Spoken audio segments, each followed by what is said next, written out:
خیبر پختونخوا کے گورنر غلام علی نے کہا کہ وزیر اعلیٰ کی اسمبلی تحلیل کرنے کی سمری پر دستخط کرنے میں 2 دن بھی ضائع نہیں کیے، ورنہ تاریخ میں ان کا نام وقت ضائع کرنے والوں میں شامل ہوتا۔ صوبے کے عوام کا وقت بھی ضائع نہیں کیا۔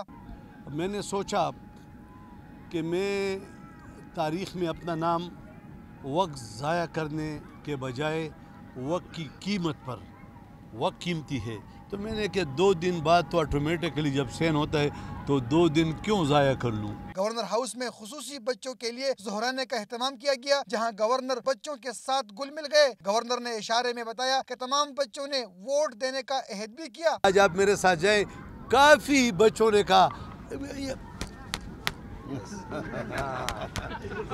آج بچے نے کہا کہ میرے والد نے یہ میں حیران رہ گیا۔ تو مطلب یہ ہے کہ یہ اب جائیں گے تو پھر یہی والد کو کہیں گے کہ بھائی ٹک ٹک ٹک۔ خصوصی بچوں کے لیے گورنر ہاؤس میں کھیل کود اور تفریح کا بھی اہتمام کیا گیا تھا۔ کیمرامین تنویر اقبال کے ساتھ عارف حیات، ڈان نیوز، پشاور۔